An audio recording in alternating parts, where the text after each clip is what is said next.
başladık mı? Ağam, selamünaleyküm. Aleykümselam. Olmaya da lan. Neydi? O mu? Doğru. Hayvan. İşten tem uğruna mı? Baştı. Baktı ol. Öğleneceksin ha. Öyle ne ha? Baktı ol. Ak giyecektin, duyuyorum, duyuktu böyle giymeyini şunu ak. Kara zato yürüme öğrendim. Şuna. Senin kıdıl kanına uğra da ne hiç.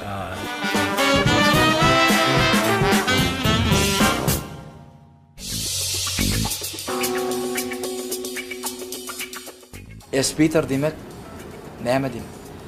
Beater so beatmaker tadından geliyor da. Beatmaker. Beatçi, sağçı demek oluyor. Sadece esbiter demek Flöyman sağçı demek. Yönü kayaydımda. neyim için DJ RC.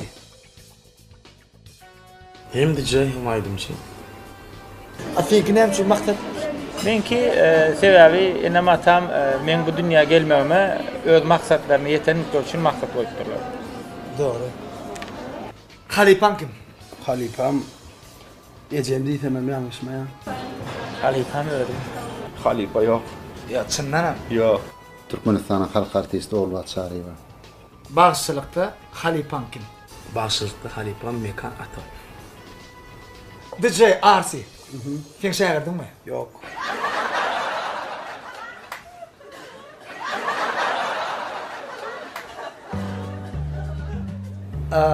Sen adadı duet ederliyen mi ya adat sana duet ederliyen? Her hille. Her hille. Sana meşgulük getiren aydın. Sport. Sana bağlı. Birinci albomumdan Doğu Alanım diyen aydım. Çıkaran aydımların içinde in kovaran. Köpüsüne hala ama. Dedim. Üçüncü aydım aman bilen eyyem duvar. Karasyan. Karasyan. Üçüncü aydım çok. Mengde derdim seni yana açılan ulu Yüreğim ısardı menin görmesen günü Men ananım senin yalan aydan sözünü Fikirlenerdim sen hakta aşık men görkünü Üstünlüğün sır neyemedi? Sürlüğün sarı nesibede. Şovlulukta. Doğru işlemek gerek. Nesibem kaydım. Sizin sıra ya doğrusu işlemek. Nesibem olmasa sen ne açı dehmet çekay boluna. Aydımlanda vasf etmek için hayf teman kovaran. Aşkabat. Şehirmin. Şor vasf etmek. Ava. Sebebi yüzün utanmaya da. Birden etelim. Daşarı yurtlu biri in olmanı istəyinli de. İn oğudan şehirmi var, in ağ şehirmi var. Min şehrim o vatan Türkmenilim o vatan İn korkan adam. Öyle kim? O in korkan adam yakıyla yitirmek. In korkan adam. Yakıyla yitirmek. Ay öyleniyorsan o. Ayağından korkan. İn korkan adam değil mi? Sahnadan kovulmak. Mene ayağımdan ağır komak yönüştü oraya ayrı ayarlar. Maro. Menden sana yeni bir samtık soru. Ben tuğuk gördüm. Öyle elde oraya. Samtık deyip kim aydılı? Yaxşı, ine samsık deyip aslında bir adama bir dadı yarım saatte, bir saatte düşündürüyorsun ha. Ondan sonra olam düşünmeye, doğru değil mi? Ana şondan sonra düşünmese, olam yok düşündün mü diyen de yok deyse, ana şol adama samsık deydi. Düşündün mü? Ya. Durmuşta özün tov verilen kurcak yağlıyık gördün mü? Şunu yani duyanım. Bing bing bam dam bam bam bam bam bam bam bam. Kovulun kurcaklar duyan öyle. Qarranda da. Qarrı vaxtım buraya bakacak mı? O kar mı kam diyen? Bağıştan mı? Evet. Toydan kovuluk gördün mü? Yok mensi değerli lan. Sana sonra verirlerine in halimen sonra. Haçanla sen öylün ölme diye.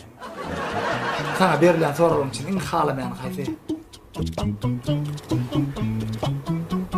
Sen sonra göreyim şunu adam.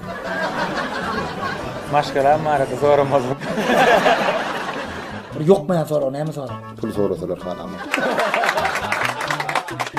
Ne internette in halamayan, in ken verilen forum toylun yerde.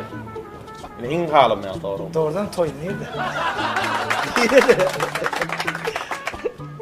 Halamayan forum. Messi mi, Ronaldo? Ay. Men Messi. Messi. Sen Messi. Aa. Messi. Ronaldo. Messi mi, Ronaldo? Muhammed Salah. İkisine dayan. İki kere böyle. Yani sonra da Huday tarafın, Allah tarafın verilen zekin hayfında var. Allah tarafından verilen zekini hiç aydınladı yok. Ronaldo için Real vuruyor mu ya Real için Ronaldo'dan vuruyor mu? Ronaldo için Real var ya, indi Juventus var ya. Ne Real'dan? İndi Real'dan. Masina, Siftafor'da durdun. Gıyırdıp kaptan gelirler, sen aydımın gidip de içinde. Neyle oluyor? Ay neyle olur begen ya? Ediyen isin yerine düştü ol ya da. Döne gön şeyle bir daha çıkıp gittiren olup yüzüm aşağı ediyen gön. Gerçi. Aynı gibi. Aynı O da yok utanıyorlar ya bu adamlar utanıyorlar. Yığırdıp dinlerken meni görüp bir hillek oluyorlar utanıyorlar da. Sen şol oğlan mı diyorlar oğlum? Ha. Yok mingdeşle diye.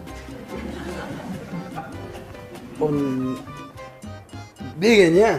Birinci öyle. Begen ya. Aydımın dinlep durlar. Senin berip duryan onu bir hil özüm hasam kalkındır ya, boğundur ya. Yerinden turup şeyde şey kaptalık bölümle seyreder ol. Benim derden. Onu senin seyredeceğim seni görmek. İşte gepini düşünüp bilmeyen vaktiniz var mı? Aa, Var. var. Yine şu an Kemal bolya da oğlanlarla oturuş bolya yine bolya. Toydundan gidiyen oturuyan. Ya bir asal işik ya. Öye gelen uyda kadar düşünüp bana. Seni sınıfta ne mi saklıyor? Ne hemen saklıyor. Hemen yıl kırıyan, fırın saklıyor diye. Bağırsa kesp sıfır neçe %% rol oynuyor? 50% diysen 70. 70%. Esas sıfat. Esas sıfat. Boy, sıyırı. Şolar sende var mı? 50 sen vardır. Boyu olmadı kalan adam vardır. 50%. Sen özünü görmeye hata ettin mi? Ya. Geliştirdin biliyor musun? Biliyor musun? Yani geldim tuta vuru veriliyordu. Ya çok şey. Geldim o var ya bollu. Demek sende sıfat yok. Sen de var mı sıfat? Ödüne çekicilik olmalı. Yönü edil çemeli odanı Kökmanlarla. Kökmanda. Birinci orun zekin. Şu atın bana dine gururluk veriyor ya. Şu sen aydım görün. Şu çıkaran aydımlanı. Doğan arasından dinler. Neyle baka veriyor. Bir guniyan var mı içinde? Birinci öyle doğun andaşım dinlen o. İkinciler bir de çağırır dinle. Halipan sana diyorum. Ağrısı mı? Ha. Onu almalı mı? Ha? Onu almalı. Almalı o abada da diyorlar. Sayk değerliğini özümden güç hata edeceğim mi? Rette. Kim mi taraflayın mı ya dine Inni köp taraflayın. köp taraflayın? Awa. Size yitiren rahatlığından in kıynandır yani. Haydi. Elbette kakam pahir. İnem pahir, atam pahir olan orta değildir ya da. Yani ayrılacak ha. Böyle. Onu Böyle. Sır olsa böyle.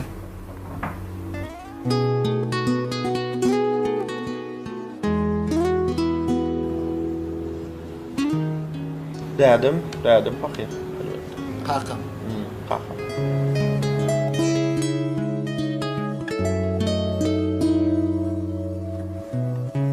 Ay men yaş gidip var ya bir şunu oynar ya. Yüreğim için en rahat yer. Vatanım öyüm. Sen. Mekan, durmuşdaki iň uly arzuwuň. Durmuşdaki iň uly arzuwum kakara bolup ýaşy. Innem aha o nesibeden. Innem ata bolsak iň şu Ola sonda mekan ata bolýar. Adamçylyk birden altynmak düşdi. Olam bir arzuwuny aýtdydy. Näme arzuw derdi? Tutuş yurdumda avadan sırtdırardım. Mekan, sen üçin iň mukaddesat näme? Vatan. Vatanım bolýar. Iň mukaddes zadyň sebäbi hemme izi zatlarymyz watanna. Mustaqlaryňa arzuwuň. Ben mustaqlama arzuwum elmidama yüzlerine gülki, yüreğine de sevgi dolu bolsun. Her günü toýly bolsun. Hemme jaňa sag bolsun. Bir yerden turup işe begenip gitmek. Ömürleri dop bolsun. Öýe ojoklar avadan bolsun. Arsal bereketler kän bolsun. Şun toýman. Bamy? Owa. Onda saklamayın, toýman. Beren ýaşçyklyk görünýär üçin. Sag bol. Mustaqlan adyndan sana üstünlük arzuw edýär. Ýa, İşi üstünlük. Zana, sag bolsun. Hem işe dersin ya ruhun belent bolsun. Çayını içse. Onda da nasıl? Anladın mı?